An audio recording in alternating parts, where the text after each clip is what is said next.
Kisah Leluhur. Kali ini dalam episode ke-24 dengan judul Kisah di Tanah Naga. Ide cerita Cece Suhyar, pengarang cerita Tizar Sponsen, teknik dan montase Yadi Enos, musik oleh Haris Sabar dengan sutradara Thomas Age.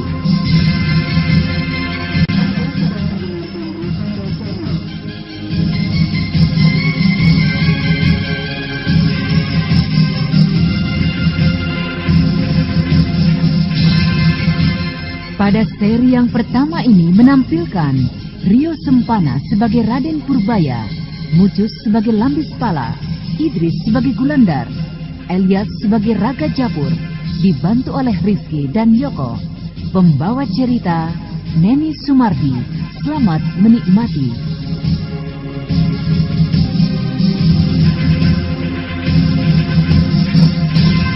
Pada kisah yang lalu diceritakan, Raden Purbaya berlayar mengarungi samudra yang luas untuk mencari kekasihnya tercinta, Cempaka. Ia menumpang kapal dagang tujuan India yang singgah di Bandar Malaka. Walaupun ia seorang raja besar, akan tetapi negeri Cina adalah sebuah tempat yang jauh, asing, dan tidak pernah dapat dibayangkan bentuk dan suasananya.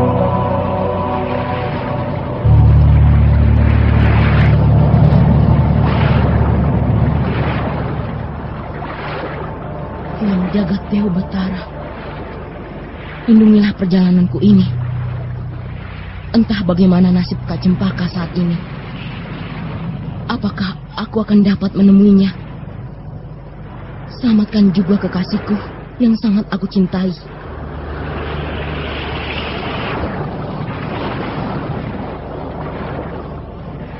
Seluruh pikiranku benar-benar telah dirasuki oleh bayangannya.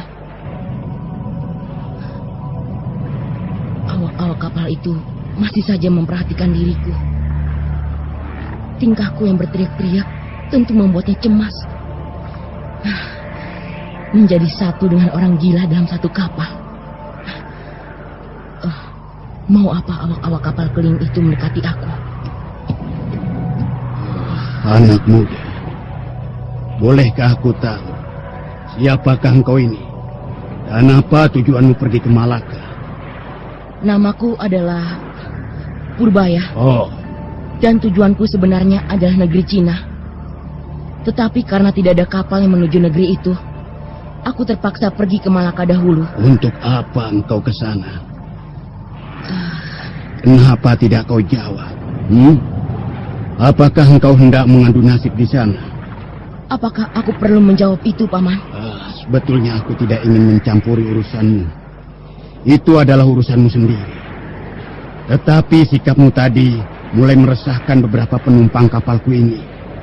Mereka menjadi cemas. Apakah sedang berlayar dengan seorang yang kurang waras? Kapal Lambis Pala adalah penanggung jawab kapal ini. Dan tuan kami, Raga Japur juga tidak menghendaki adanya keresahan. Jika sampai kau membuat keresahan dan bertingkah seperti orang kurang waras, kami akan melemparkanmu keluar kapal ini.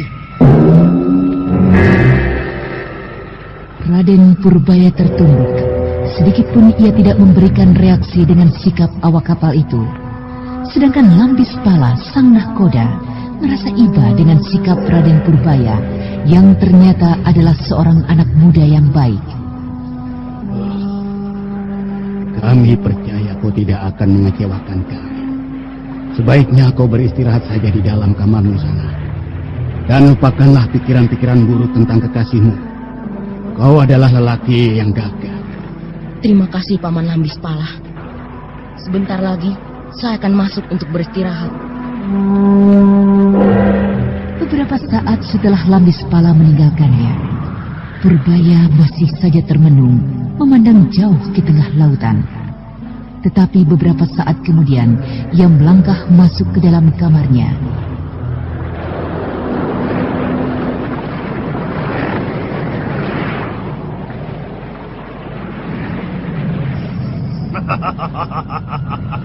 Apa kau bilang, Sirap? Hah?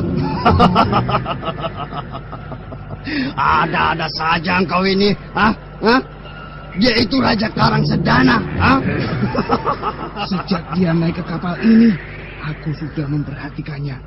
Wajahnya mirip sekali dengan Prabu Purbaya, penguasa Karang Sedana. Dan aku menjadi semakin terkejut ketika dia mengakui dirinya bernama Purbaya. Kau ini lucu sekali ya.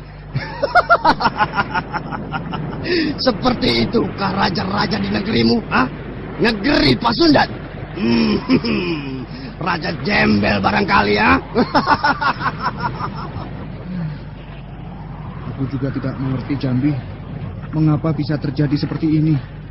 Wajah yang sangat mirip dan juga nama. Oh, di negeriku raja-raja itu tampak begitu agung. Pakaian yang indah, emas permata. Bahkan jauh lebih indah dari Putri Seruni penguasa Indraprasta. Hah?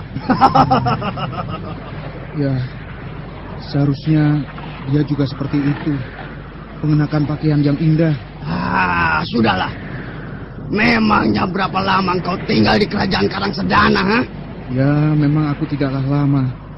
Tetapi 2-3 kali aku sempat melihatnya. Jadi, kau tetap menganggapnya adalah Raja Karang Sedana? Ya, aku tidak berani memastikan. Tetapi getar-getar dalam hatiku ini sepertinya mengatakan iya. Baiklah. Jika begitu, marilah sekarang kita temui raja dari negerimu ini. Raja dari tanah Pasundan. Macam-macam saja kau, Jambi. Sudahlah. Lupakan saja semua ceritaku tadi. Mana bisa?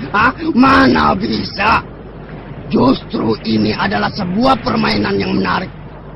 Marilah kita temui raja yang kurang waras itu. Ayo, Sirap. Jangan, Jambi. Jangan lakukan itu.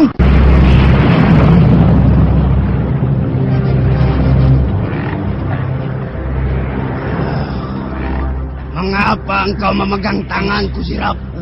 Hah? Jangan coba-coba menghalangi niatku. Menyingkirlah. Hai budak Pasundan, lepaskan. Tapi aku harap engkau tidaklah mengganggunya. Dia adalah tamu kita. Lepaskan tanganku. Dan jangan campuri urusanku.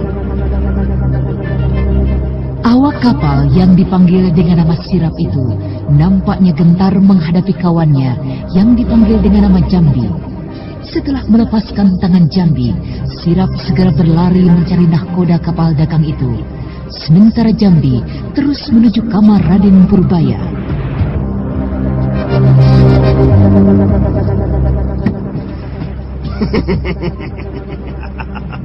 Itu dia kamarnya.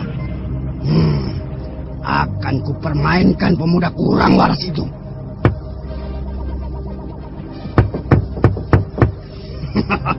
Sampurasun. Sampurasun, tuanku Raja Muda. Hormat saya pada Paduka yang mulia, Gusti Prabu Purbaya, penguasa keraton Karang Sedana yang menderita. Siapakah engkau ini, Paman? Apa maumu? Menghaturkan sembah bakti pada yang mulia. Janganlah mengganggu aku, Paman. Bukankah Paman adalah awak kapal dagang ini? Benar yang mulia. Wahai Raja Agung, di manakah engkau sembunyikan mahkotamu? Tahtamu. Pakaian indah-indah yang bertahtakan intan permata. Maaf, Paman. Aku tidak ada waktu untuk melayanimu. Kenapa engkau tutup pintu ini yang mulia? Raja tanpa mahkota, tanpa tahta, tanpa tentara, bahkan tanpa...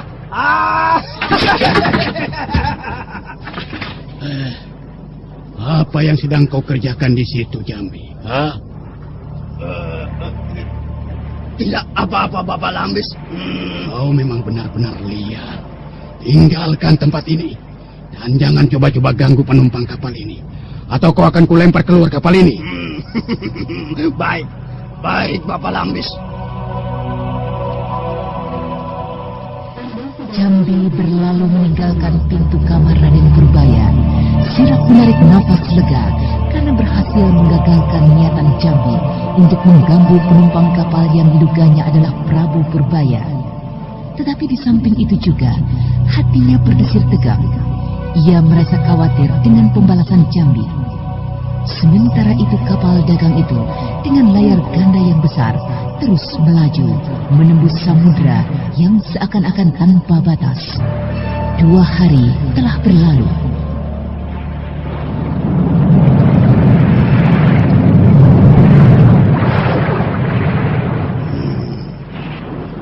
Aku harus mencari kesempatan untuk menemui dan berbicara dengan Tuan Raga Japur pemilik kapal ini. Lambis Pala benar-benar keterlaluan. Dia tidak lagi menganggapku sebagai temannya setelah diangkat menjadi nakoda kapal ini oleh Raga Japur. Awas. Awas kau Lambis Pala. Dan kau juga Sirap. Kesempatan itu sudah di depan mataku. Aku harus dapat menyingkirkanmu.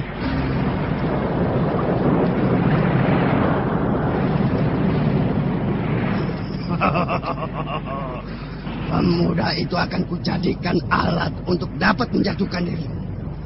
Dan juga penumpang kapal ini. Untung saja ada dia, pemuda gila itu. Aku tidak akan menyia-nyiakan kesempatan. Apalagi itu yang dilakukan pemuda gila itu. Berbicara seorang diri. Kak Cempaka, entah apa yang telah terjadi dengan dirimu. Di manakah engkau kini berada?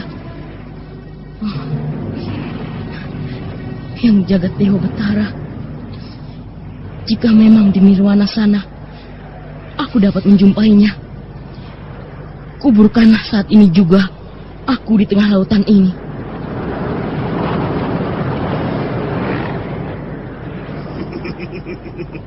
Bagus. Beberapa penumpang yang di sudut geladak sana melihat dan memperhatikan tingkah pemuda gila itu. Dan agaknya mereka semua cemas dan tidak menyukainya. Tetapi setan alas, mengapa Raga Japur tidak juga keluar dari kamarnya? Apa saja yang dilakukan bersama istri dan putrinya?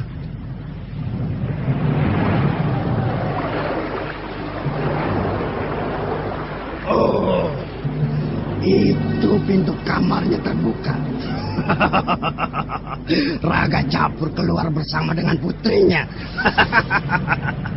Apa yang sebaiknya aku lakukan? Sekarang saja, langsung menemuinya. Atau menunggu dahulu beberapa saat. Dan lagi 2 orang pengawal utamanya tentu akan merepotkan aku untuk mendekatinya. Ya, putrinya menuju bibir kapal ini. Aku akan coba mendekati Tuan Raga Japur. Aku tidak boleh membuang-buang kesempatan ini.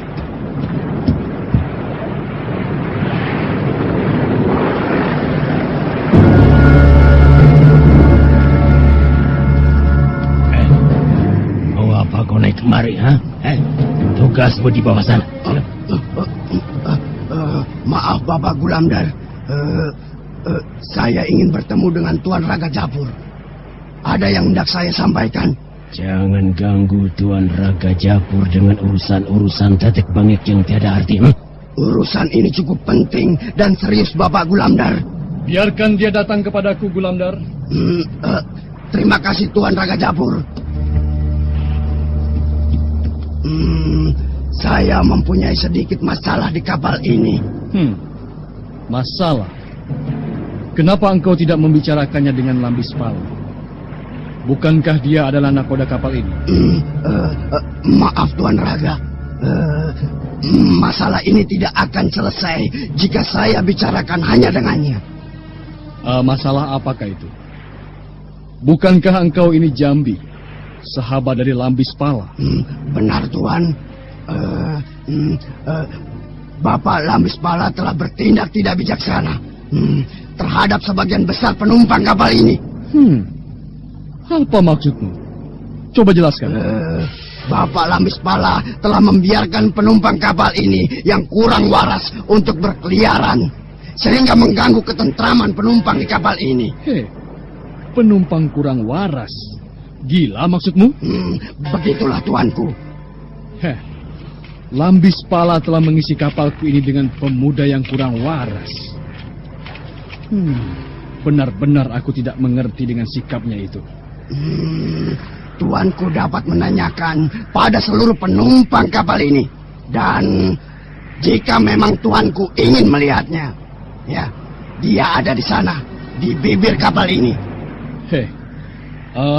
Di manakah putriku? Jangan khawatir, tuanku. Putri tuanku ada bersama adik saya, Rabindar. Ya, di mana dia? Mungkin geladak kiri, tuanku. Ayo kita lihat ke sana. Aku ingin membuktikan kata-katamu itu. Dengan tergesa-gesa karena cemas, saudagar kaya dari India itu menuruni beberapa anak tangga dan menuju geladak kapal layarnya yang cukup luas. Sementara itu Raden Purbaya yang tengah melamun jauh memikirkan kekasihnya Cempaka. Sambil merintih sendu, dikejutkan oleh kehadiran seorang gadis yang cantik jelita yang berjalan menyusuri bibir kapal.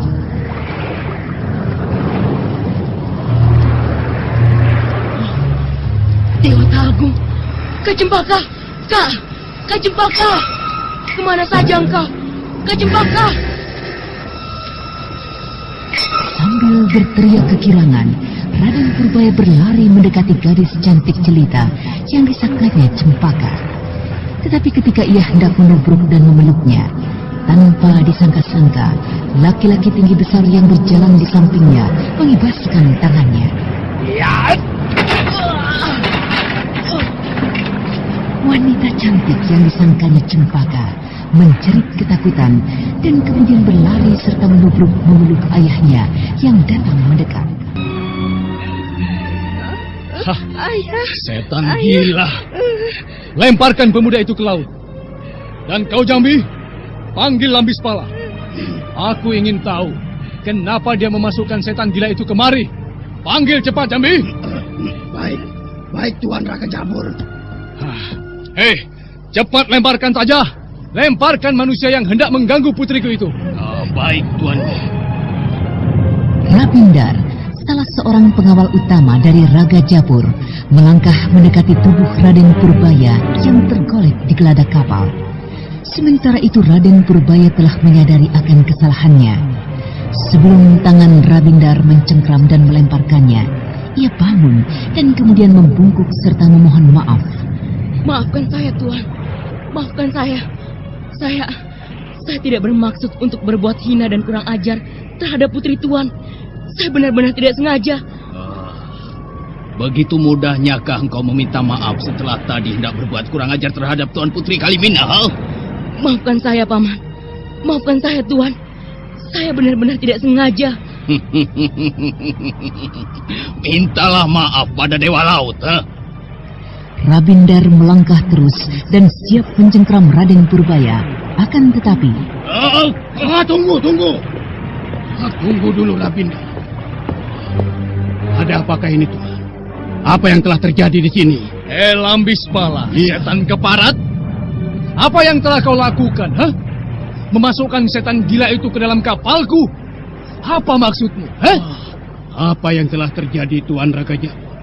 Apa yang telah diperbuat oleh pemuda itu? Aku bertanya padamu. Apa maksud memasukkan pemuda gila itu ke kapalku? Kau hendak mematikan usahaku, iya? Apa jadinya jika hal ini sampai ramai terdengar ke seluruh Indraprasta? Bahkan juga di negeri kita. Ayo, sekarang adalah tugasmu. Lemparkanlah pemuda itu. Kau yang telah memasukkannya. Maka kau pula yang harus mengeluarkannya dari kapal ini. Tapi pemuda itu tidak gila. Dan lagi Dia telah membayar dengan 2 keping uang emas ke tanah Malaka, tuanku. 2 keping uang emas? Iya. Jadi dia adalah penumpang utama. Aku tidak peduli. Ini adalah kapalku. Dia telah menghina putriku. Dia hendak berbuat kurang ajar terhadap putriku. Karena itu, lemparkan segera orang itu ke laut. Dan, ini, 2 keping uang emasnya aku kembalikan. Saudagar pemilik kapal itu kemudian melemparkan 2 keping uang emas ke tengah lautan. Nah, sekarang lemparkanlah pemuda itu menyusul uang emas miliknya. Lemparkan cepat! Sirap, satu-satunya awak kapal yang berasal dari tanah Pasundan dan mengenal pemuda itu sebagai Prabu Purbaya, segera saja menjatuhkan diri dan memohon pengampunan dari majikannya, Raga Japur. Ampunkanlah pemuda itu, Tuan Raga Japur. Ampunkanlah. Janganlah Tuan melemparnya ke tengah lautan. Apa lagi ini? Jangan, Tuan. Siapa laki-laki ini, Jambi? Dia adalah Sirap, satu-satunya awak kapal Tuan yang berasal dari tanah Pasundan. Kalau begitu singkirkan dia. Singkirkan dia dari hadapan pemuda gila itu, dan kemudian pemuda gila itu lemparkan ke laut.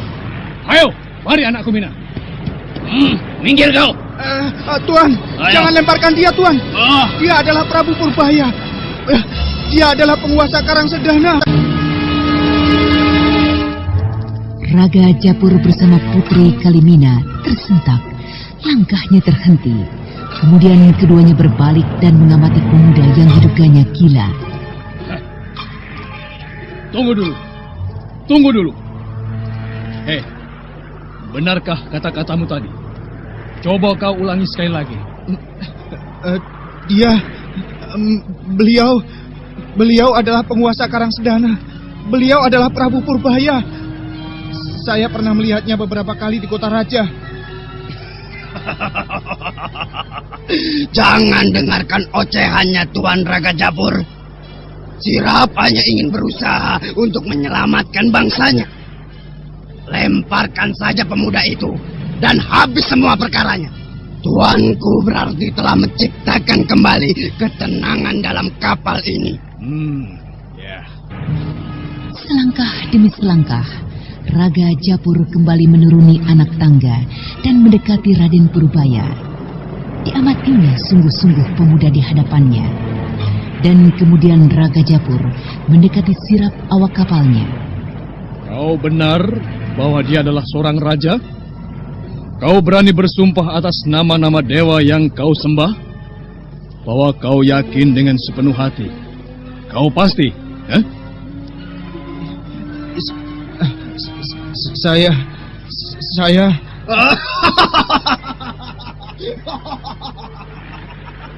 Mana mungkin ia berani bersumpah, Tuan Raga Japur? Mana ada raja seperti ini? Tanpa mahkota, tanpa pakaian indah, tanpa pengawal. Hei, apakah engkau benar seorang raja? Apakah engkau benar penguasa tanah Karangsedana yang termasyhur itu? Prabu Purbaya? Ya. Kau tidak mau menjawab. Rabindar, masukkan dia ke dalam penjara. Kurung dia, tetapi tetap beri makan sebagaimana biasa. Saudagar pemilik kapal dagang besar itu kemudian berlalu dan kembali ke kamarnya. Putri Kalimina melangkah sambil menundukkan kepalanya. 4 hari berlalu sudah.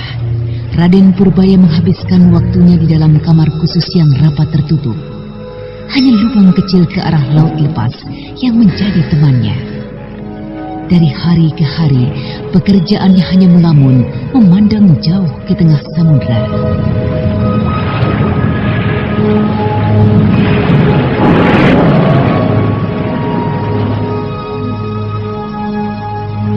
Tidak kuhabiskan makananmu itu, Mina. Aku sudah kenyang, Bu. Bagaimana bisa begitu? Tadi pagi pun makanmu hanya sedikit. Memangnya kau makan apa sebelum makan siang ini? Hah? Tidak, Bu. Tapi saya memang merasa kenyang. Di mana Ayah? Keluar. Mungkin di kerada kapal. Mina, ada apa sebenarnya? Ibu lihat sejak kemarin engkau banyak melamun. Apakah karena pemuda itu? Pemuda yang katanya mengganggumu? Hah? Kau takut? Kau merisaukan pemuda itu? Saya tidak takut, Bu. Saya justru merasa berdosa padanya. Kau merasa berdosa? Aneh. Kenapa bisa begitu? Kelihatannya pemuda itu tidak gila, Bu. Dia tidak bersalah dan saya telah menyebabkannya terkurung. Aneh kau ini, Mina. Kau katakan dia tidak gila, tidak bersalah. Tapi bukankah menurutmu dia 2 hari yang lalu hendak memelukmu? Nah, apakah perbuatan yang kurang ajar seperti itu bukannya satu kesalahan? Hah? Kelihatannya pemuda itu sedang dirundung oleh penderitaan yang dalam. Pastilah dia tengah kehilangan kekasihnya. Ya, ditinggal oleh kekasihnya. Ayahmu sudah cukup bijaksana, tidak melemparnya ke laut dan hanya mengurungnya. Apakah kau ingin dia kembali dilepas seperti biasanya dan mengganggu penumpang kapal ini? Entahlah, aku tidak mengerti, Bu. Tapi aku tetap merasa menyesal karena dia terkurung adalah karena diriku. Aneh. Kalimina, apa bisa kau bayangkan jika saat itu kau tidak bersama dengan Rabindar? Apa yang akan terjadi? Pemuda itu akan memeluk tubuhmu, menciumi tubuhmu dan wajahmu di hadapan seluruh penumpang kapal ini. Nah, apa jadinya dengan dirimu saat itu? Sudahlah, jangan risaukan lagi pemuda gila itu. Kau tidak bersalah. Anakku Kalimina, kau memang pada dasarnya adalah seorang anak yang baik, manis, budi pekerti. Ayo, makanlah. Habiskan semua makananmu, ya? Nih, ayo. Oh, Bapak Lambis, lihatlah di ujung sana. Awan hitam pertanda akan adanya badai. Oh, benar. Agaknya badai yang cukup hebat. Di mana Jambi? Jambi tadi saya lihat bersama Tuan Raga Japur. Setan. Agaknya dia bermuka 2 dan tengah menjilat pantat Tuan Raga Japur.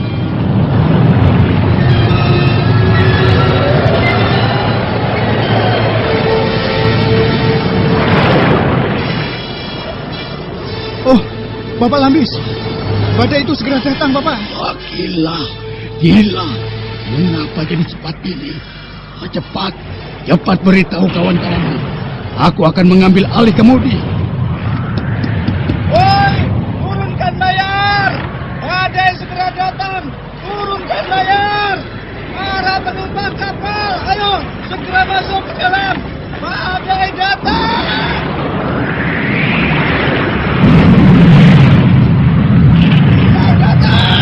Lempar kau. Cepat turunkan layar. Hoi, ayo bantu kawan-kawan kalian. Turunkan layar dan berhati-hatilah. Cepat. Kapal ini akan segera terbalik. Laut yang semula tenang dan indah itu kini menjadi al-maut yang sangat menyeramkan. Gelombang tinggi mengangkat kapal layar itu naik ke atas dan kemudian menghempaskan kembali seakan-akan hendak menyentuh relung lautan. Teriakan ketakutan terdengar di sana-sini di antara gemuruhnya badai. Para awak kapal tidak lagi mampu mengendalikan kapal mereka. Dan yang dilakukan oleh mereka saat itu adalah berpegang erat pada tiang-tiang agar tidak terlempar keluar dari kapal layar yang tengah dipermainkan oleh gelombang.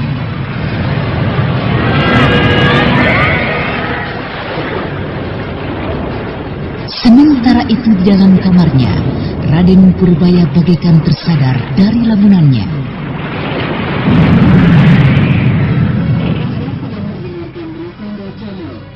Yang Agung, apa yang terjadi ini? Apakah engkau benar-benar hendak menguburku di lautan ini dan menjumpai Kacempaka? Entah apa yang terjadi di luar sana. Tentu banyak yang akan celaka dalam badai ini. Aku akan melihatnya.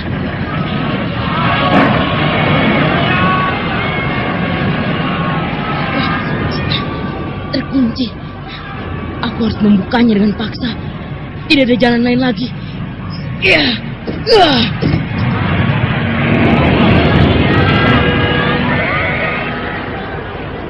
Agung, apa yang dapat aku lakukan untuk menolong mereka? Agaknya Paman Lambispala tidak lagi mampu menguasai kemudi kapal ini. Aku akan melihatnya.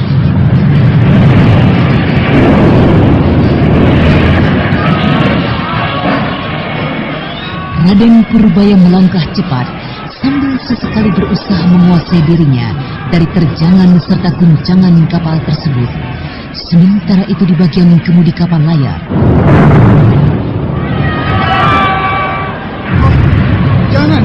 Jangan lepaskan pegangan tuanku. Biarkan saja kemudi itu. Bapak akan terlempar jika berada di sana. Badai terlalu besar. Tidak. Keadaan sangat berbahaya sekali.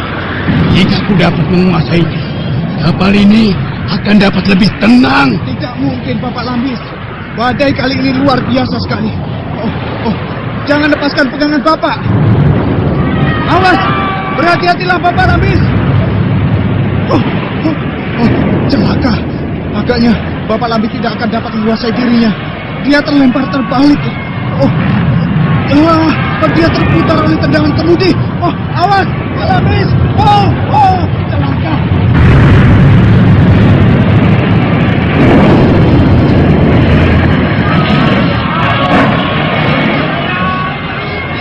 Tubuh Lambispala, nahkoda kapal layar itu terlempar ke tengah laut.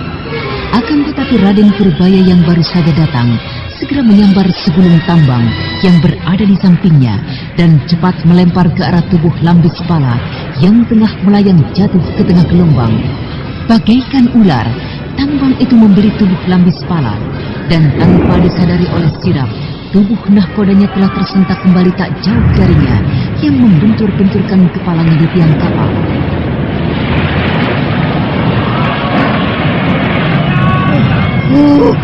Bapak Lambis. Pak Lambis. Baiklah. Aku akan mencoba mengikuti jejakmu. Menguasai kemudi kapal ini. Apapun akibatnya. Sirap.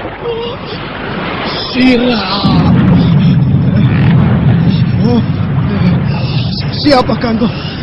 Bapak Nakoda? Kau Bapak Nakoda? Bagaimana kau bisa kembali kemari?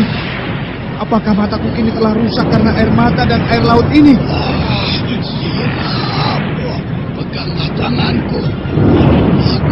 Aku akan merangkak ke arah kemudi itu. Siapa itu?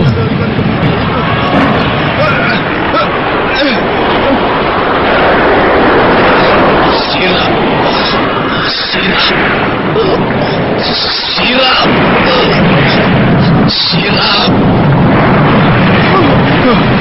Siapa kau? Kau Bapak Nakoda. Bapak Lambis. Bapak Lambis. Bagaimana kau bisa berada kembali di sini? Apakah air laut dan air mata yang bercampur di wajahku ini telah mengaburkan pandanganku? Bahkan pendengaranku. Sirap, peganglah tanganku. Aku akan kembali merangkak ke arah kemudi itu. Sirap, lihat siapa itu? Siapa itu Sirap?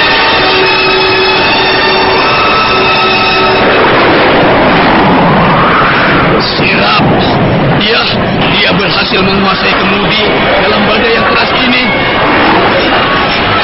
Siapakah dia Sirap?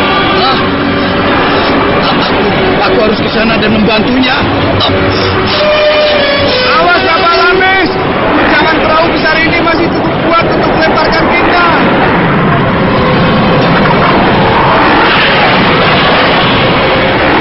Lambis Pala berangkat perlahan dari satu tiang ke tiang lain sambil berpegang erat menuju kemudi perahu besarnya. Sementara itu, badai pun perlahan-lahan mulai mereda. Dan ketika Lambis Pala berada 2 tombak dari belakang sosok bayangan itu, tiba-tiba saja sosok itu melesat naik, menenting, dan kemudian lenyap entah kemana. Lambis Pala pun segera melesat naik, mengambil alih kemudi kapal dari guncangan sisa-sisa badai.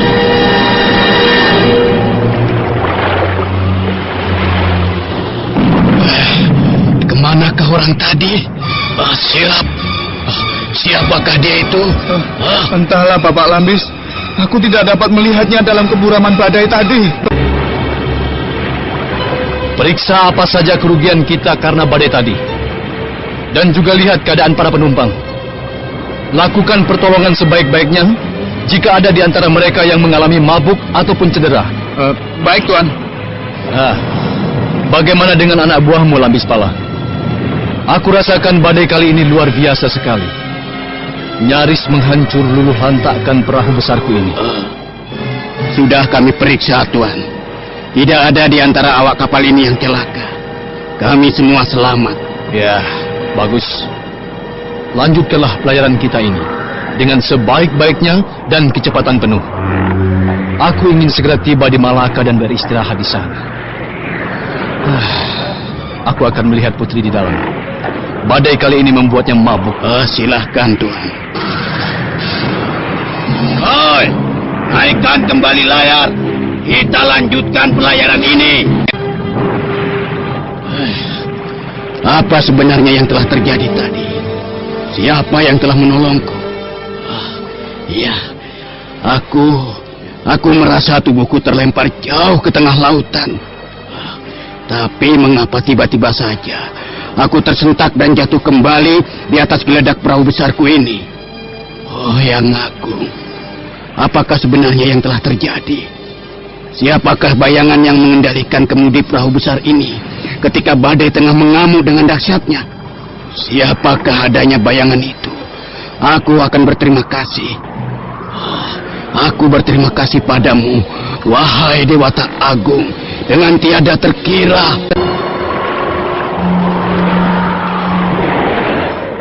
Aku akan melihat ke dalam kamar tahanan pemuda itu. Bukan mustahil. Bayangan yang tadi aku lihat adalah justru pemuda itu.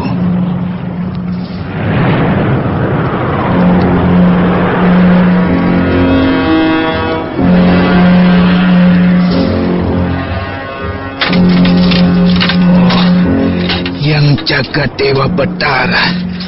Kayu penyangga pintu itu hancur berserakan. Dan pintu ini pada bagian kuncinya rusak parah.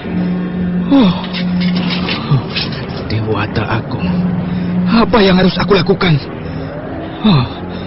Aku akan mencoba mengintip ke dalam sana.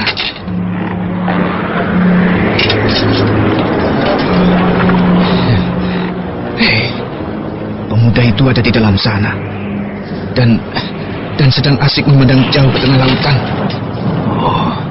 Siapakah dia? Apakah benar dugaanku itu? Iya. Aku menjadi semakin yakin bahwa dia adalah penguasa Karang Sedana, pemuda perkasa itu. Pastilah dia telah keluar dan membantu menguasai perahu besar ini. Aku akan melaporkan hal ini pada Bapak Lambis Pala. Pintu kamarnya dikurung hancur. Iya, Bapak. Hancur pada bagian kuncinya dan kayu penyangga luarnya. Kau lihat apa yang dilakukannya di dalam kamarnya itu? Seperti biasa yang dilakukan, memandang jauh ke tengah lautan. Jika begitu, pastilah dia yang telah menolongku. Ya, yang telah menolongku dan menyelamatkan nyawaku. Tapi bagaimana dia melakukannya, Pak Lambis? Aku tidak tahu. Dalam keadaan antara sadar dan tidak, aku merasakan pinggangku serasa dibelit oleh sesuatu. Tetapi belum lagi aku sempat menduganya lebih jauh. Tubuhku serasa disentak dan melayang kembali ke atas perahu besar ini. Aku tidak tahu lagi mengapa semua itu dapat terjadi.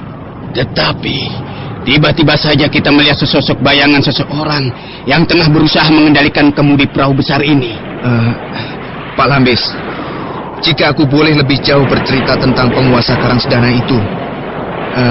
Tapi aku harap Bapak tidak mentertawakan aku. Berceritalah, Sirap.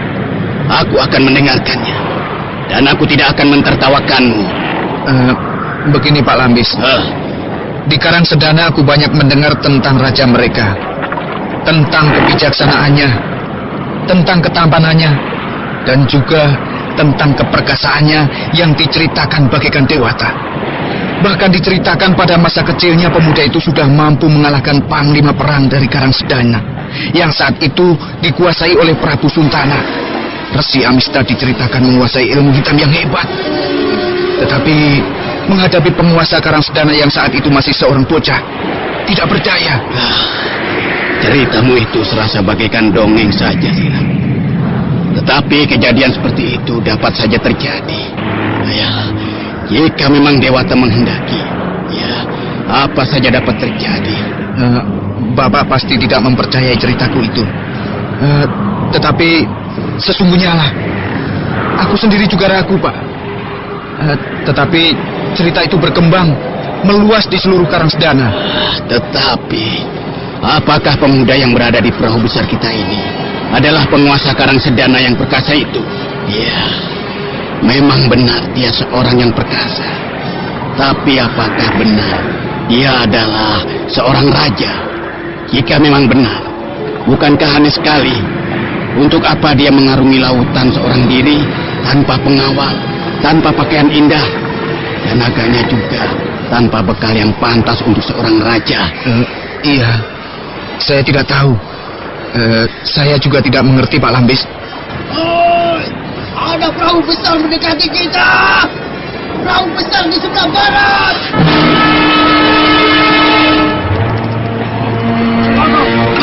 Agaknya itu perahu perompak. Iya, percepat maju perahu kita. Ayo, taman.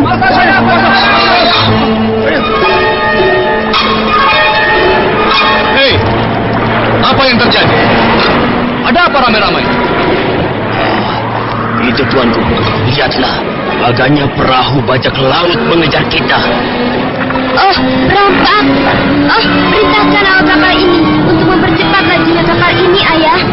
Kau masuklah, Mina. Biarlah ayahmu bersama dengan para laki-laki di kapal ini yang menyelesaikan. Kita tidak akan dapat lari. Perahu mereka lebih kecil dan ramping. Sebelum hari menjadi gelap, kapal kita akan berhasil dikejarnya. Masuklah ke dalam sana. Percayalah, kami akan mampu mengusir orang-orang liar itu. Baik, ayah. Jangan buat ibundamu menjadi cemas.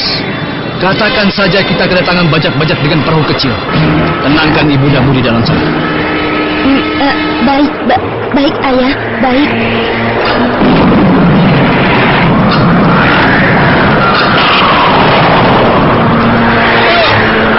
Percepat laju perahu kita. Moga-moga kita dapat bertemu dengan pengawal laut dari Malaka. Ayo, Lambis Pala! Tidak mungkin, Tuan. Tidak mungkin. Kita masih jauh dari wilayah Malaka. Ini adalah lautan bebas. Esok sore hari kelima, kita akan dapat bertemu dengan pengawal laut Malaka. Semoga saja kita dapat mengulur pengejaran ini hingga hari menjadi gelap. Kita akan melayani mereka dalam perahu ini secara sembunyi-sembunyi. Tidak mungkin, Belanda. Tidak mungkin. Perahu mereka nampak cepat sekali melaju kemari. Ya, rupanya mereka perompak Cina. Lihat benderanya. Gambar naga di atas kain hitam. Iya, gambar tengkorak naga di atas kain hitam. Oh, mereka menjadi semakin dekat. Perintahkan seluruh awak ini untuk bersiap. Tunggu perintahku. Kita akan menyerangnya dengan anak panah pada jarak yang tepat. Oi, siapkan anak panah kalian dan tunggu perintah dari Tuan Raga Japur untuk menyerang.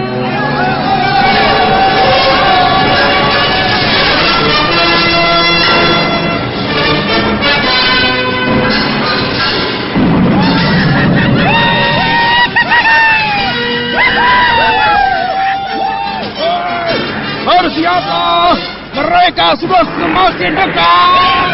Kapal adalah mahkota cacat liar itu, Wulandar, dan juga engkau, Rabindar. Tetapi kau harus ingat tugas utamamu. Perhatikan dan amati keluargaku.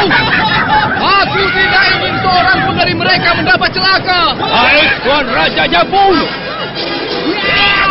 Awas! Bersiap! Serang!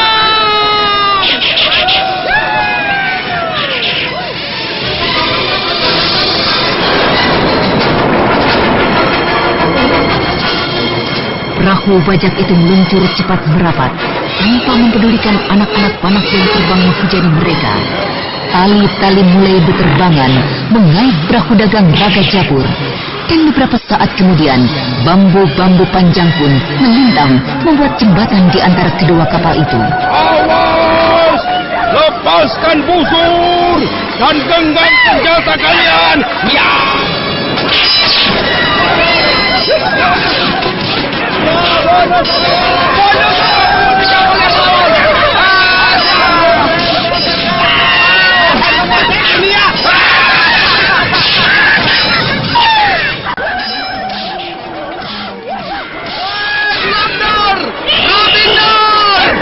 Jangan biarkan seorang dari mereka mengganggu keluargaku. Oh, rampok kalian! Hapus kalian!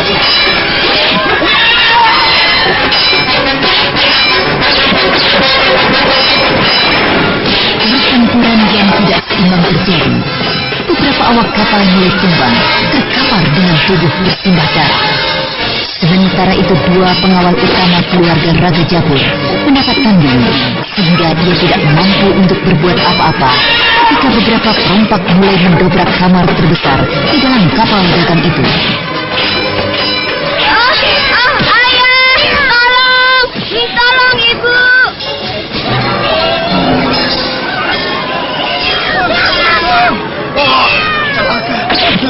Aku akan mencoba memohon pertolongan dari pemuda itu. Aku yakin dia akan dapat mengatasinya. Ayah! Minggir ke bajak sia! Mereka mulai mengganggu Tuan Putri Kalimina.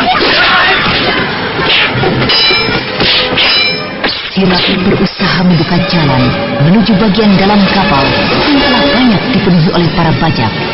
Tetapi awak kapal yang tidak banyak menguasai olah kanuragan jatuh terkapar ketika sebuah pedang dengan deras menebas pundaknya.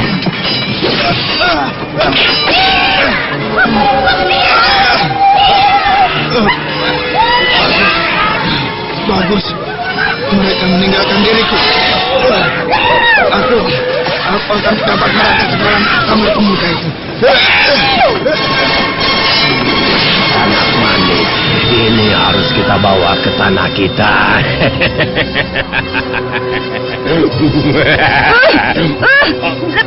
Lepaskan aku! Lepaskan gigitanmu. Aduh. Lepaskan. Ayo tangkap. Hadiahnya adalah memondongnya.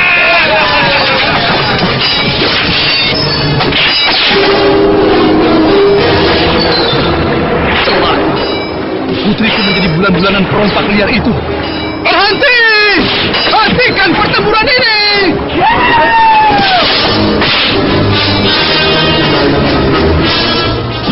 Apa kau menyerah?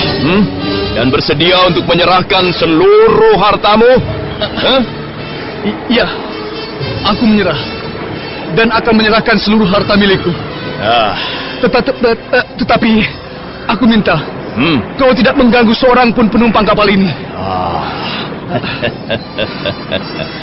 Baiklah, aku akan mendengar semua pintamu. Aku adalah pejuang suci dari negeri Naga. Kami semua adalah pengikut dari Panglima Besar Anlusan Sang Perkasa. Demi perjuangan suci kami, aku tidak akan mengganggu kalian. Nah, letakkanlah senjata kalian semua. Ayo. Baik. Wulandar, Rabindar, letakkan senjata kalian. Hoi! Letakkanlah senjata kalian semua. Kita menyerah. Ayo.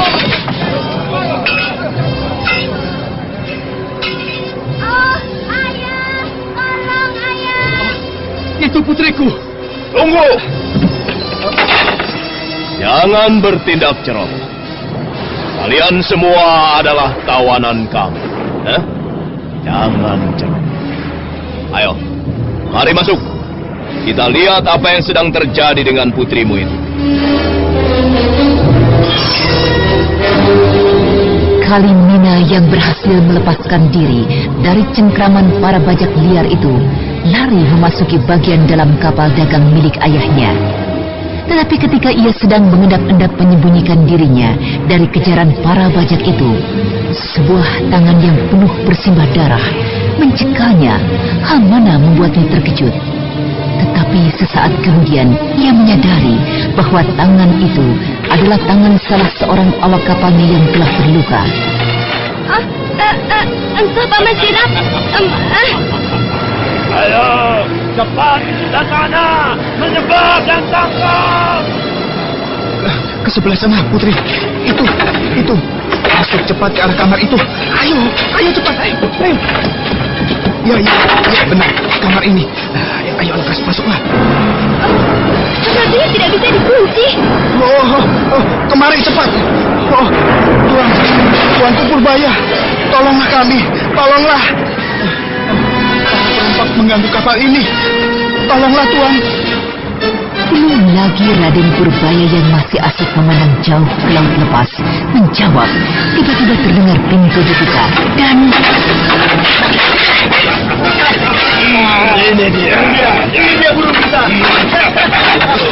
Kau tidak akan dapat lepas dari tanganku. Kau harus mendapat balasan yang setimpal. Gigitan pada tanganmu harus kubalas dengan gigitan pula. Tetapi di bibirmu. Ayo kemari, anak manis, burungku yang cantik. Pergilah kau manusia liar.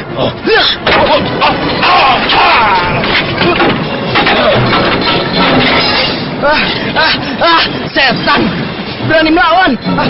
Kepung kamar ini. Kita bermain dahulu dengan pemuda usilan itu. Ayo. Dan kemudian pemuda itu di belakang kamar kita. Tunggu. Apa yang kalian lakukan di sini? Tuaku, pemuda itu telah berani melemparkan Chuan Bu hingga tak dapat bergerak lagi. Ayah.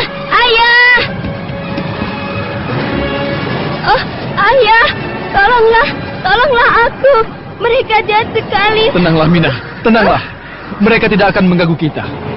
Tetapi, kita akan menyerahkan seluruh harta yang ada di kapal ini.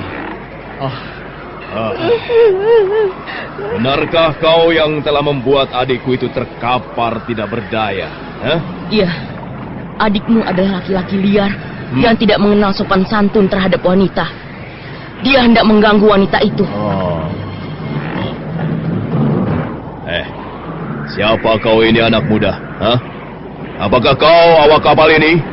Atau penumpang? Aku penumpang kapal ini. Dan siapakah engkau sendiri? Hebat sekali kau, anak muda. Sikapmu begitu tenang dalam situasi seperti ini. Kau saat ini tengah dikepung oleh lebih dari 50 anak buahku. Hebat. Agaknya jika kau bukan seorang pemuda pendekar yang pilih tanding, tentu kau adalah seorang pemuda yang kurang waras. Kau tidak takut padaku? Bajak-bajak dari daratan naga? Daratan naga? Ya. Kalian berasal dari daratan Cina? Ya. Ada apa, anak muda? Aku ikut engkau ke negerimu, Paman. Aku memang ingin ke sana.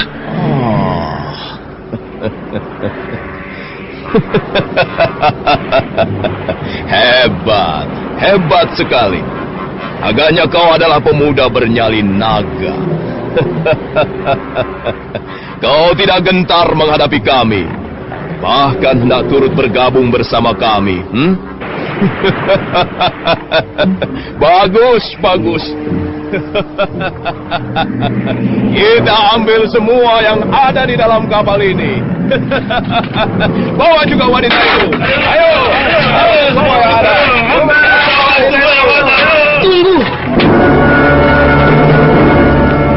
yang akan kalian lakukan? Rupanya kalian adalah perampok-perampok hina. Kurang ajar kau, anak muda. Apakah kau memang hendak mencari mati? Kami sudah berbaik hati padamu dengan tidak menghajarmu yang telah bersikap kurang ajar terhadap salah seorang dari kami. Kau menarik janjimu, perompak liar? Tenang, Saudagar Rudin. Aku tidak akan membawa anakmu itu dari kapal ini, asalkan ada orang yang mampu untuk mengalahkan aku. Setan licik, iblis curang.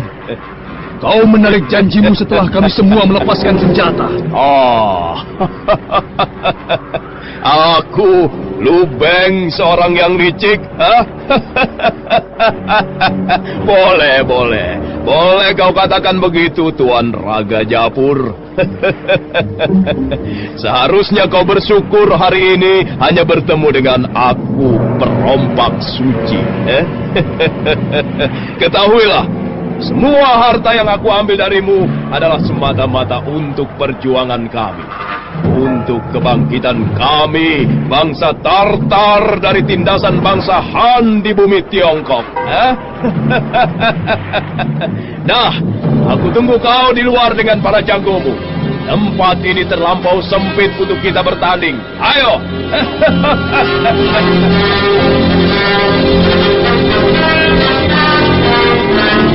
Kelompok bajak itu kemudian keluar dari dalam kamar Raden Purbaya mengikuti pimpinannya. Sementara itu Kalimina menangis ketakutan.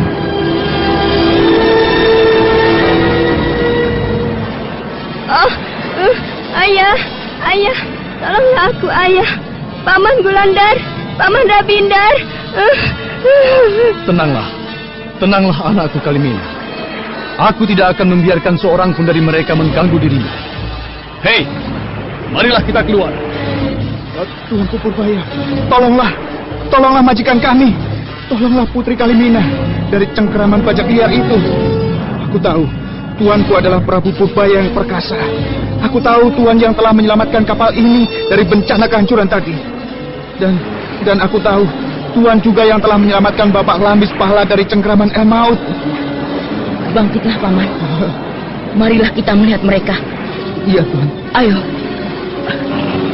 Kau terluka, Paman? Iya.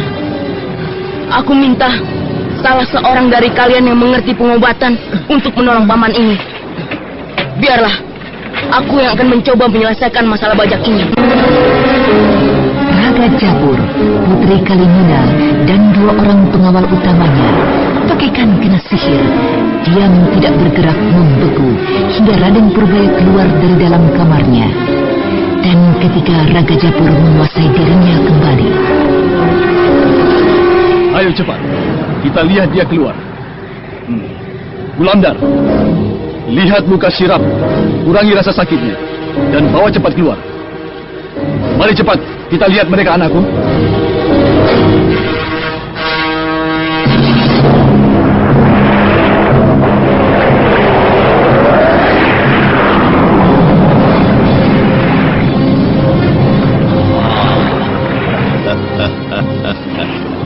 Bagaimana? Ini adalah sebuah permainan yang paling disukai di negeriku. Bertanding mengadu kepandaian. Ayo, siapa yang akan melawanku untuk mempertaruhkan putri cantik itu? Baiklah. Jika pertaruhan ini dianggap berat, aku akan bersikap lebih bijaksana lagi. Nah, majulah 2 orang jago kalian. Aku akan menghadapinya seorang diri. Kau benar tidak akan menarik kata-katamu dan berbuat licik lagi. Lubeng akan bersikap licik hanya menghadapi orang-orang seperti kalian. Lucu sekali. Ketahuilah, aku Lubeng di daratan naga sana dikenal dengan julukan Wang Ho Ang Leong. Naga merah dari sungai Wang Ho. Ayo, majulah. Ayo, hadapilah aku. Lubeng, Gulamdar, dan kau Rabindar, maju dan hadapi perompak itu. Baik, Mak. Baik, Tuan. Lubeng bersiap menarik tinggi-tinggi lengan bajunya. Sementara itu Gulamdar dan Rabindar, dua jago yang merupakan pengawal utama Raga Jabur, bersiap di kiri kanan Lubeng. Sementara itu Raden Purbaya telah menyadari dari gerak langkah mereka bahwa Gulamdar dan Rabindar tidak akan dapat mengalahkan lawannya. Untuk itu Raden Purbaya maju mencegahnya. Tunggu dulu. Apa maksudmu menghentikan pertarungan yang akan segera berlangsung ini, anak muda? Hah? Aku yang berminat untuk menghadapimu. Oh, Pertarunganmu dengan mereka berdua itu harus dihentikan. Akulah lawanmu. Mereka tidak akan sanggup mengalahkanmu. Apa maksudmu, anak muda? Kau meremehkan kami berdua? Maaf, Paman. Pertarungan kali ini adalah mempertaruhkan gadis itu. Saya tidak ingin terjadi sesuatu dengannya. Karena itu, sebaiknya Paman berdua mundur saja dan biarkan saya mencoba menghadapinya. Rabindar menggeram, membanting kakinya ke geladak kapal itu dengan sekuat tenaga. Sementara itu Gulamdar mendekati Raden Purbaya dengan tangan terkepal. Kau juga hendak merasakan kepalanku ini? Tunggulah. Atau engkau menjadi tidak sabaran dan ingin merasakan? Mengapa aku kau tinggalkan? Apakah kau akan membiarkan adikmu yang sendiri ini menjadi korban tendanganku? Dan untuk kau, anak muda, jangan khawatir. Pertarungan ini akan kuberi kekecualian. Jika keduanya berhasil mengalahkan aku, putri cantik itu aku lepaskan. Tetapi jika mereka berdua kalah, aku akan memberikan kesempatan padamu untuk mengikuti pertandingan itu. Setan belang. Mari adik Rabindar, kita sikat perompak itu. Ya!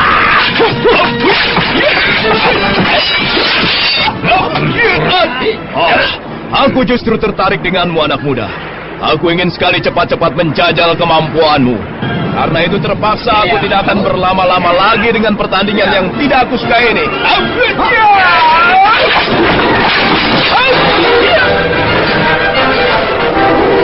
Serangan kaki pimpinan perompak yang dipanggil dengan nama Lubeng menderu menerpa dua jago dari Raga Jabur.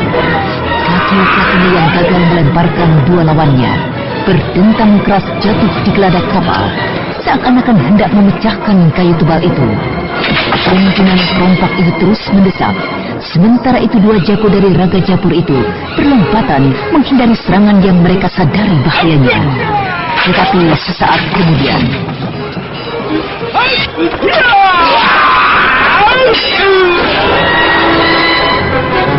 tubuh Gulamdar dan Rabindar, dua jago dari saudagar India itu, terjajar jatuh hingga ke bibir kapal. Sementara itu para awak kapal dagang serta para penumpangnya diam dan tidak bersuara sedikit pun. Ya, sekarang giliranmu, anak muda. Ajar dengan sekali pukulan tuaku. Ajar pemuda sombong itu. Ayo. Pergunakan saja sebelah tanganmu dan jangan mempergunakan tendangan saktimu tuaku.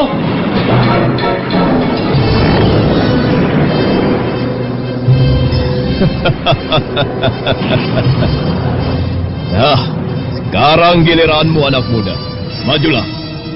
Aku memberikan kesempatan padamu untuk menyelamatkan putri cantik itu. Ajar saja. Ajar sekali pukul tuaku. Lempar saja keluar kapal. Pergunakan saja sebelah tanganmu dan jangan mempergunakan tendangan saktimu tuaku. Tuaku, panggilan pimpinan bajak itu berarti kakak tertua. Laki-laki itu memilin-milin kumis, melihat betapa tenangnya Raden Purbaya berdiri di hadapannya. Tetapi beberapa saat kemudian, ia mengernyitkan keningnya ketika mendengar teriakan-teriakan anak buahnya itu. Ajar tuaku. Ajar. Kemudian kita bawa putri cantik itu. Ayo. Hari sudah mulai gelap.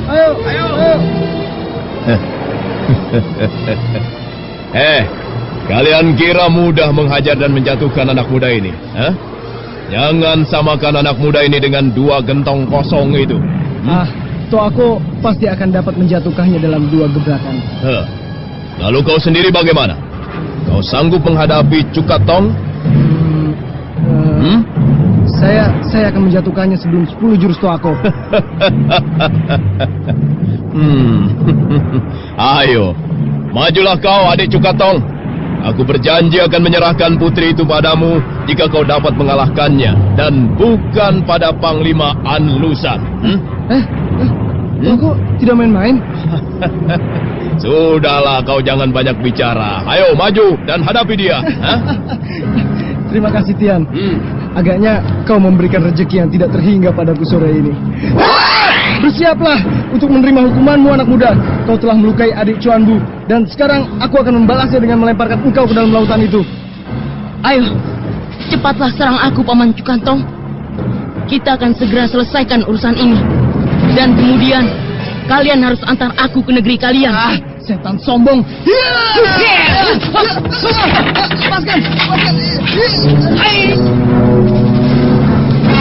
Raden Purbaya berhasil menangkap tangan lawannya yang dipanggil dengan nama Cukatong dan kemudian mencekalnya erat-erat. Cukatong yang tidak berhasil menarik lepas menyapu kaki Raden Purbaya dengan tendangan dari arah kiri dan kanan. Raden Purbaya yang tidak ingin melepaskan cekalannya menghentak dan kemudian mengajak Cukatong berputar mengikuti arah tendangannya. Dan ketika Cukatong mengulangi sapuannya, kembali Raden Purbaya mengajaknya berputar.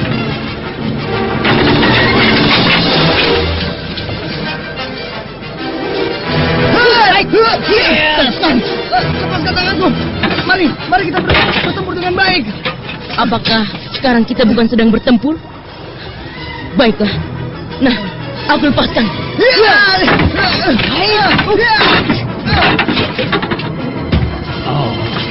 Luar biasa sekali anak muda itu. Siapa dia sesungguhnya? Benarkah dia adalah penguasa Karang Sedang? Ayah, bagaimanakah jika sahabat bunda itu dikalahkan? Aku takut, Ayah. Aku tidak mau dibawa pergi oleh bajak-bajak liar itu. Jangan khawatir.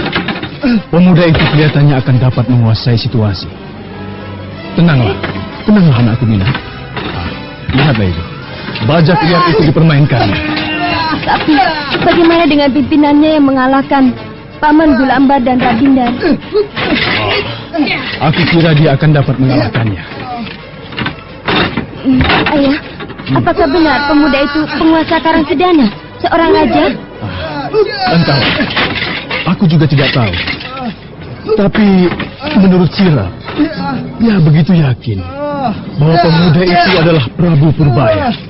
Nah, lihatlah Nina. Bajak liar itu sudah dibuatnya jatuh dan tidak bergerak lagi. Tuh aku, bebaskanlah aku. Mari kita serang anak setan itu beramai-ramai. Iya. Ayo kita serang saja beramai-ramai itu aku. Cincang, lepaskan dia. Diam! Jangan bicara kalian semua. Bodoh, tolo, anjing buduk, kadal busuk. Kalian benar-benar telah menghina toakomu sendiri. Apa kalian ingin aku mencilat ludahku sendiri? Aku, Huang Ho Ang Leong, tidak akan berbuat sehina itu. Dan lagi, apa kalian pikir aku dapat dikalahkan oleh anak muda itu? Seperti halnya Cukatong si kerbau dungu itu? Yup! Ayo, bersiaplah anak muda. Hadapilah aku, manusia Seko. Tapi sebelumnya aku ingin tahu dulu siapa namamu. Namaku Purbaya, Paman Lubeng. Nah, bersiaplah juga, Paman. Aku akan menjatuhkan Paman sebelum berakhir jurus ketiga. Semula aku begitu mengagumi sikapmu, Purbaya. Tapi rupanya kesombonganmu sudah melampaui batas. Aku akan tetap mengajakmu ke negeriku. Tetapi tidak sebagai seorang sahabat yang aku hormati, melainkan sebagai seorang tawan. Jangan samakan aku dengan lawanmu tadi. Kuasailah emosi Paman. Dalam pertempuran, mereka yang mampu mengendalikan emosinya berarti telah selangkah mendapat kemenangan.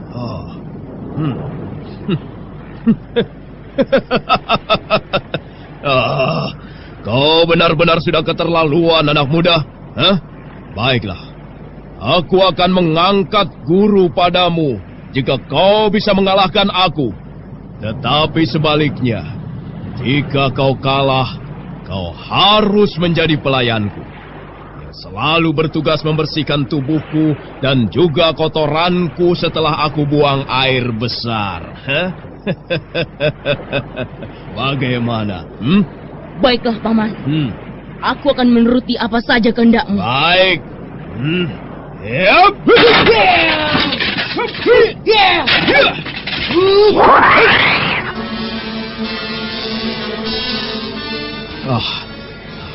Kemana anak muda itu? Tiba-tiba saja dia menghilang dari hadapanku. Anak setan.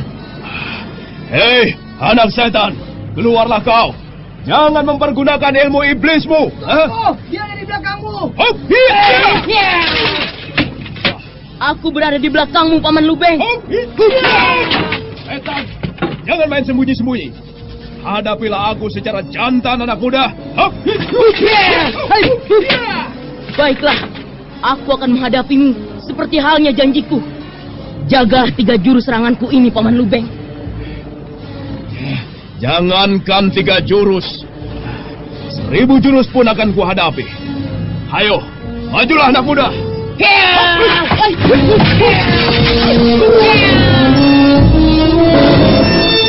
Dengan gerakan cepat dari kincir metu tingkatan 3, Raden Purbaya menyerang Lubeng, pimpinan bajak liar itu. Dan tanpa dapat dicegah lagi oleh Ku Lubeng yang menjadi kelabakan itu, sebuah tepukan Raden Purbaya menerpa tubuh pimpinan bajak itu dan membuatnya tercegar mundur beberapa langkah. Kau benar-benar kuat, Paman Lubeng. Sekarang, bersiaplah untuk menerima jurus kedua. Gila, serangannya luar biasa sekali. Kecepatannya dan juga tenaganya. Aku harus lebih berhati-hati lagi.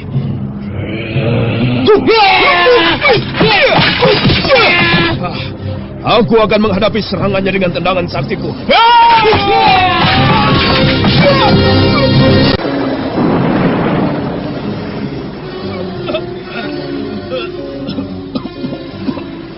Bagaimana, Paman Lubeng? Menyerah? Menyerah? Aku belum kau kalahkan, anak muda.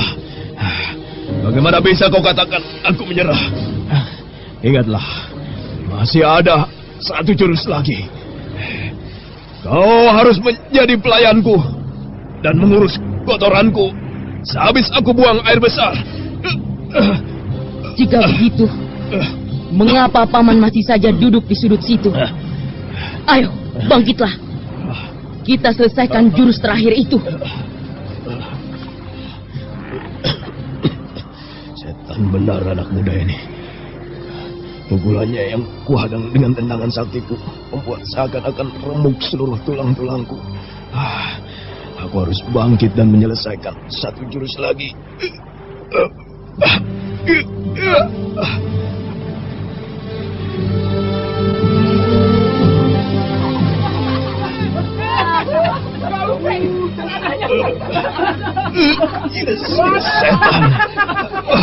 Setan liar. Maafkan aku, Paman Lubeng. Maafkan aku. Setan. Maafkan aku telah berlaku kurang ajar, memutuskan tali pengikat celana Paman. Aduh. Ini, terimalah. Barangkali masih bisa Paman sambung kembali. Ini. Setan. Rupanya ia berhasil menyambar dan memutuskan tali pengikat celanaku bertepatan dengan tumpukan pukulannya dan tendanganku.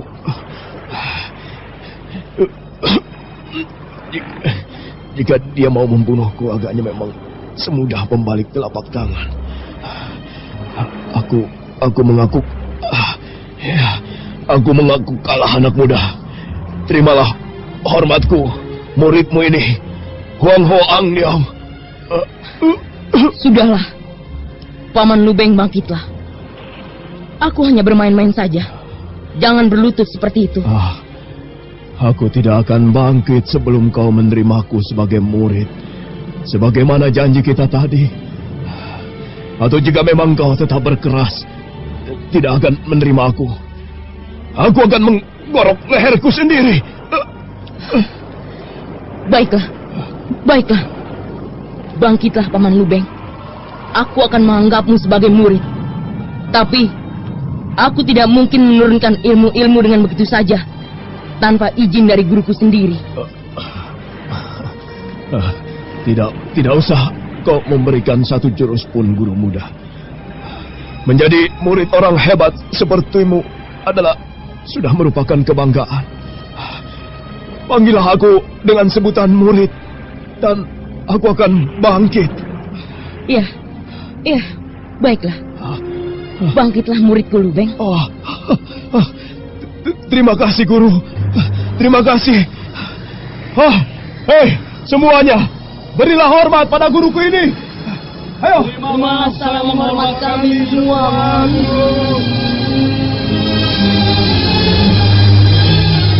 Kegembiraan meliputi seluruh awak kapal, penumpang, bahkan juga para bajak liar, karena mereka kini merasa mendapatkan sekutu yang sangat hebat, yaitu Raden Purbaya.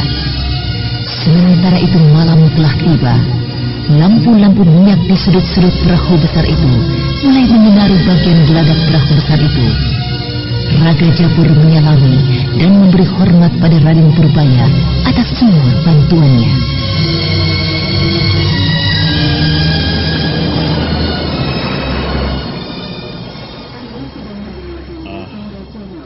Atas nama seluruh awak dan penumpang kapal ini, aku mengucapkan terima kasih padamu, anak muda. Dan, juga kami memohon agar engkau dapat menyelamatkan harta benda milik kami ini dari tangan mereka. Aku akan mencobanya, Tuan Raga Japur. Mudah-mudahan Lubeng mau mendengarkan kata-katamu. Satu hal lagi, anak muda. Dari salah seorang awak kapalku ini aku mendapat tahu bahwa engkau begitu mirip dengan penguasa Karangsedana, yaitu Prabu Purbaya. Apakah Tuan adalah Prabu Purbaya? Apalah artinya gelar keprabuan itu? Aku adalah Purbaya. Apalah artinya gelar keprabuan itu? Aku adalah Purbaya. Apa artinya sederet panjang gelar Maharaja, gelar Agung, Srijaya Bupati Jaya Menahan, Wisnu Murti Samaradijaya, Sakala Bumana Madakswara, Mindita Harogowardana, Wikrana Tunggadewa. Apa artinya gelar agung itu bagiku yang telah meninggalkan tanggung jawab besar itu di pundakku ini? Jadi Tuanku benar adalah Raja Agung dari Karangsedana. Karangsedana yang merupakan garis dari kerajaan besar Sunda pada masa lalu. Terimalah salam hormat dari kami sekeluarga. Dan kami mohon maaf atas segala kesalahan yang telah kami lakukan. Kami benar-benar buta. Benar-benar buta. Telah bertindak membabi buta. Maafkan kami, Tuanku. Sayalah yang bersalah, Tuanku Purbaya. Saya yang mula-mula menjerumuskan Tuanku. Karena itu, hukumlah saya.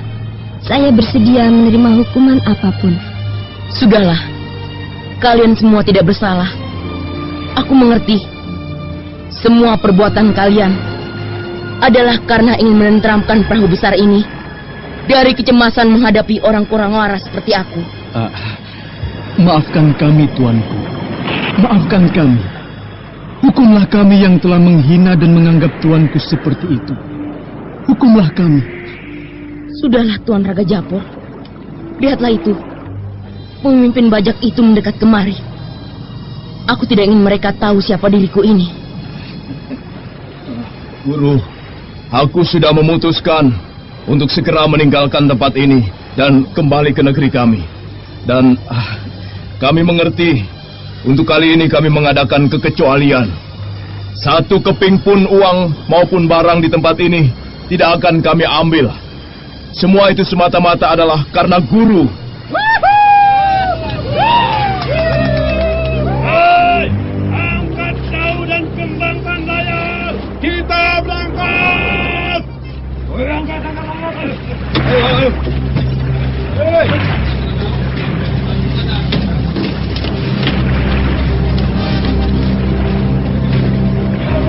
Dengan menggunakan perahu berlayar ganda, perjalanan dirasakan oleh Raden Purbaya menjadi jauh lebih cepat. Akan tetapi tetap saja yang ditembus oleh perahu layar ganda itu hanyalah hamparan demi hamparan air. 2 hari pun berlalu.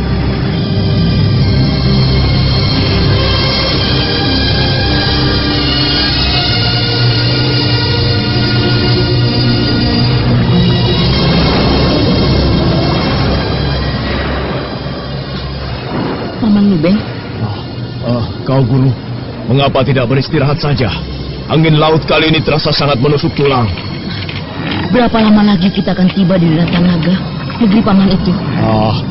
Jika cuaca bersahabat dengan kita, tidak lebih dari 8 hari kita akan tiba, guru. Tetapi jika tidak, mungkin bisa lebih dari 10 hari, 14 hari atau bahkan 1 purnama, guru. Berdoalah saja di dalam sana, guru. Mengapa bisa begitu, paman? Lihatlah ke sana. Di sanalah negeriku. Tetapi perjalanan kita tidak dapat terus-menerus seperti ini. Dengan tenang melaju ke arah sana. Jika angin datang terlalu kuat dan kemudi tak dapat kita kuasai, sedikit-sedikit arah kita akan bergeser. Dan itu harus kita perbaiki, yang berarti pemborosan waktu, guru. Paman Lubeng. Ya, ada apa, guru? Apakah selamanya paman akan seperti ini? Berkeliaran dari hari ke hari di atas air yang luas ini. Guru belum tahu siapa aku sesungguhnya. Lihatlah nanti di daratan sana. Aku berkeliaran di tengah samudra ini adalah demi perjuangan suci dari bangsa kami. Perjuangan suci? Ya, guru. Perjuangan seperti apakah itu, paman? Perjuangan apa yang paman maksudkan dengan perjuangan suci? Guru. Saat ini daratan Cina dikuasai oleh seorang kaisar yang tidak becus. Kaisar bodoh yang tidak dapat memimpin satu negara yang besar. Anlusan pemimpin kami adalah panglima besar dari Kaisar Hiantiong si bodoh itu. Anlusan adalah seorang panglima yang berotak cemerlang, guru, yang kini berkuasa di kota Hope. Tetapi untuk berbuat lebih banyak bagi rakyat Cina secara lebih menyeluruh adalah tidak mungkin. Karena kaisar itu dikelilingi oleh penasihat-penasihat yang licik yang terus meninabobokan Hiantiong bodoh itu dengan wanita-wanita, guru. Karena itu, dengan berbagai cara, Panglima Anlusan mempersiapkan segala kekuatan untuk menjatuhkan dan mengambil alih kekuasaannya. Anlusan pemimpin kami harus mengambil alih kepemimpinan di sana untuk menyelamatkan rakyat, guru. Agaknya tidak berbeda. Di mana-mana saja sama. Ambisi dan keserakahan manusia tetap ada dan selalu menimbulkan masalah. Dewata Agung, semoga aku kau jauhkan dari segala sifat-sifat angkara itu. Nanti guru akan aku perkenalkan dengan pemimpin besar kami, calon penguasa daratan naga. Akan kutunjukkan kebesaran dari tanah kami. Istana-istana indah, kuil-kuil agung, sungai Huangho yang indah, laut Hope, serta banyak danau-danau yang indah. Pemimpin kami Panglima Anlusan pasti sangat menyukai pemuda-pemuda gagah dan hebat seperti guru. Tetapi jangan salah menduga, guru. Di daratan kami banyak tokoh-tokoh yang tidak kalah hebatnya dari guru. Bahkan jauh lebih hebat. Nanti aku akan meminta pada Panglima Anlusan untuk memperkenalkan guru dengan 3 tokoh-tokoh hebat pengawal utama pemimpin besar kami. Aku tidak ingin terlibat lebih jauh dengan urusan kalian di sana. Aku hanya sekedar memohon tumpangan ke negeri kalian. Dan kemudian biarlah aku sendiri di sana. Iya. Aku belum banyak bertanya pada guru. Iya, aku belum tahu apa sebenarnya tujuan guru datang ke negeri kami. Pastilah guru mempunyai tujuan yang cukup penting. Iya. Apa itu, guru? Mencari seorang teman di sana. Mencari teman? Siapa dia, guru? Apakah dia juga adalah bangsa kami? Bukan, Paman. Dia teman, tetapi juga kakakku. Namanya Cempaka. Oh, dia seorang wanita, Guru. Pastilah dia seorang wanita yang sangat cantik. Jauh lebih cantik dari putri saudagar tadi. Yang tidak menyebabkan Guru tergoda tadi, kan? Apakah mungkin saya dapat menemukannya di sana, Paman? Saya akan membantu walaupun nampak sangat sulit sekali, Guru. Tapi apakah tidak ada tanda-tanda yang jelas di mana dia berada? Saya tidak tahu, Paman. Tapi menurut keterangan, dia baru berangkat beberapa hari yang lalu. Tepatnya 9 hari yang lalu. Bersama perahu dagang Cina dari negeri kami, Pasundan.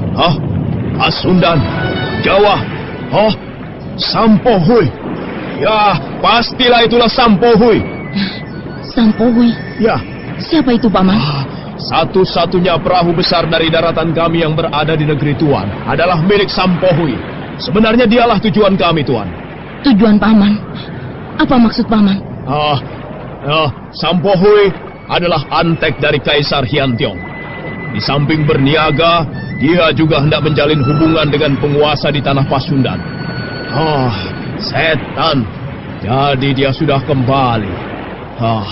Hampir 3 purnama kami di tengah lautan. Salah satu tujuan kami adalah memburu Sampohui yang membawa banyak harta benda. Jadi dia sudah kembali. Kurang ajar.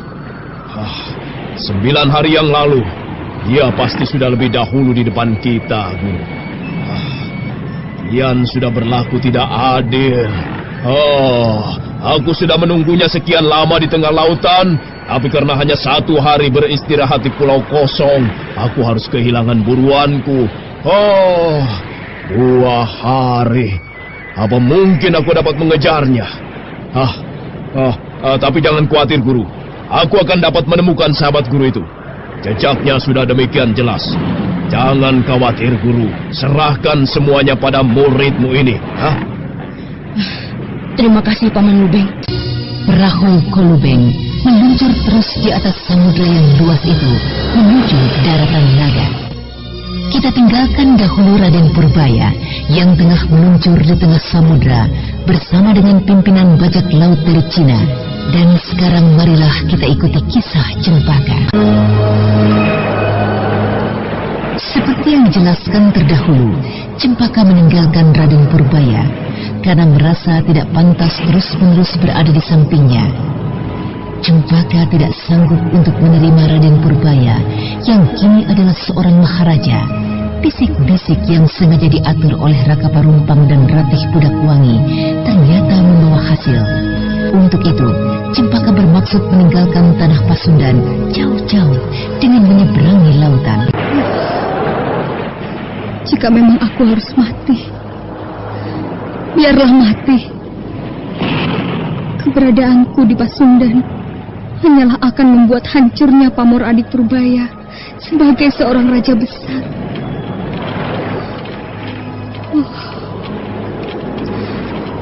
Aku serahkan segalanya padamu, wahai Dewata Agung.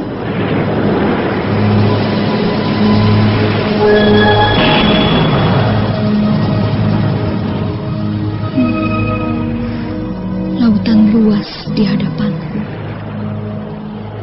bagaikan tidak ada batasnya. Tetapi di balik hamparan air yang luas ini, ada kehidupan lain. Aku harus segera dapat tiba di sana. Mudah-mudahan sampan kecil ini dapat membawaku ke tempat yang sunyi untuk menghabiskan waktu, untuk menghabiskan seluruh hidupku ini.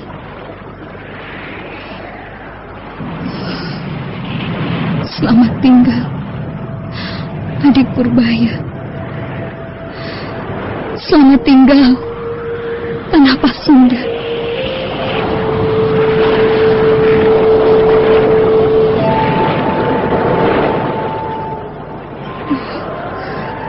Sayup-sayup, aku mendengar teriakan di bawah angin. Hei, rupanya pengemis tongkat merah yang mengenali diriku mengejar dengan sebuah sampan pula. Oh, aku akan mengayuh sampan ini lebih cepat lagi.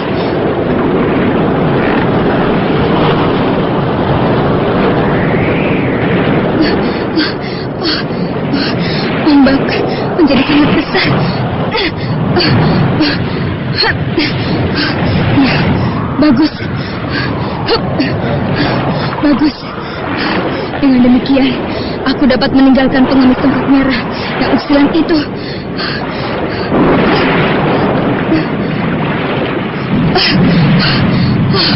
Ombak menjadi semakin besar, dan angin ini membantu aku memutar sampan kecilku ini ke sana kemari.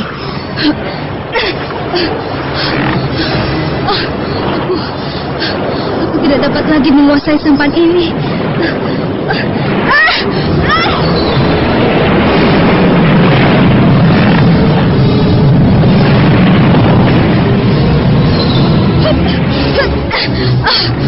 Dewata, untunglah aku berhasil menangkap bibir sampan ini.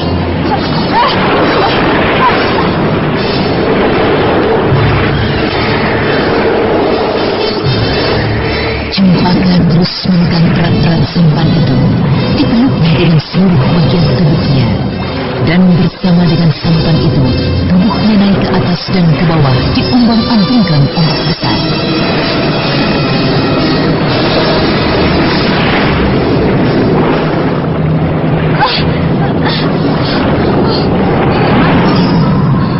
Aku terima. Jika memang aku harus mati di tengah lautan ini.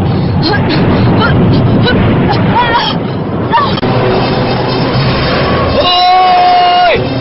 Ada orang yang mengalami kecelakaan.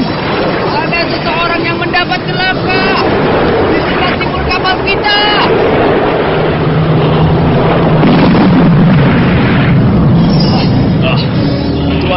Tuan Sam, ada seseorang yang mendapat kecelakaan dan memerlukan pertolongan, Tuan. Goblok! Apa pakai lapor padaku segala? Cepat tolong sebelum dia mati di tengah lautan. Ayo cepat! Perahu layar besar dengan bendera bergambar naga itu memutar kemudi mendekati tubuh Cempaka yang tengah dipermainkan oleh Priumbang. Asio, apa yang akan kau lakukan? Jangan, Asio, jangan. Gelombang laut sangat besar. Kau tidak usah turun ke sana, Asio. Kita dapat menggunakan kayu pengait setelah dekat. Tapi ayah, kelihatannya orang itu tidak sadarkan diri. Saya akan melompat dengan tambang yang mengikat tubuh saya ini. Tapi tempat ini bukanlah laut Pohai yang sudah kau kenali, ya. Jangan khawatir, aku tidak apa-apa, ayah. Tuan Sioma benar-benar berarti baja. Agaknya nama kuda kecil atau Sioma yang dipakainya juga berarti kuda laut.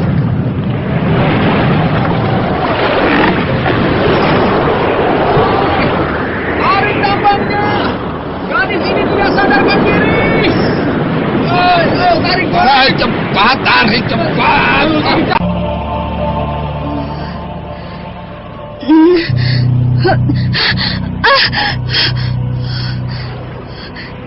Di mana aku ini berada? Apakah aku telah berada di Nirwana? Ada-ada saja engkau ini, Nona. Engkau masih ada di alam dunia. Alam indah yang diciptakan Tian untuk kita semua. Bersyukurlah pada Tian yang agung.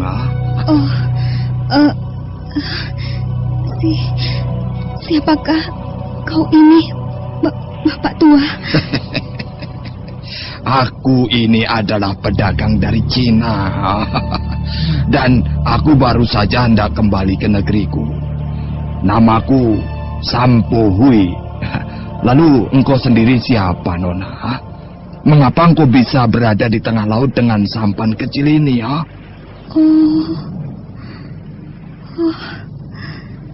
Jadi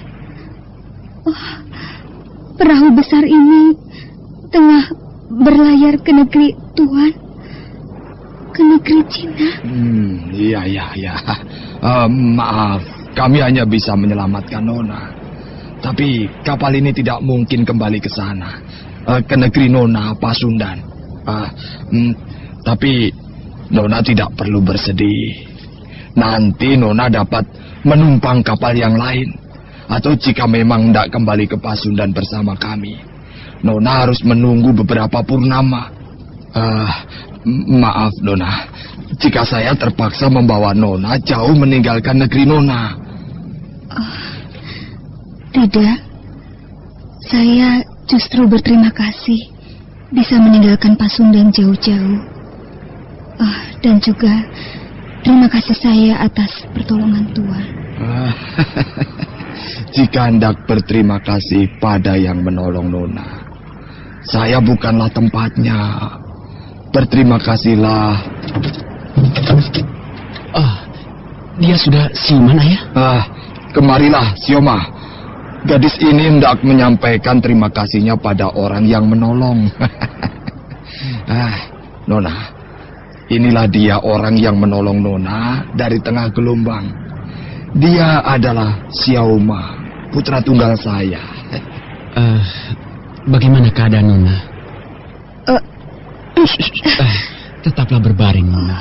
Nona tidak perlu memaksakan diri untuk bangkit jika belum sehat benar. Terima kasih. Saya tidak apa-apa. Kalian semua orang baik. Terima kasih. Nama saya Cempaka. Saya terseret gelombang. Untunglah Tuhan dapat menyelamatkan saya. Terima kasih. Tidak perlu sungkan dan pakai basa-basi, Nona Cempaka. Tolong-menolong bagi kita sesama manusia adalah satu keharusan. Kali ini saya menolong Nona. Mungkin lain kali saya memerlukan pertolongan Nona atau pertolongan orang lain. Boleh saya keluar dari kamar ini? Tentu saja. Mari Nona Cempaka. Mari. Dengan sikap yang halus penuh kesopanan, Sioma membimbing Cempaka turun dari pembaringan. Nah, saudara pendengar, bagaimanakah kisah selanjutnya? Untuk mengetahui jawabannya, ikutilah lanjutan kisah Babat Tanah dan Dukur ini dalam episode ke-24 dengan judul Kisah di Tanah Naga. Sampai jumpa.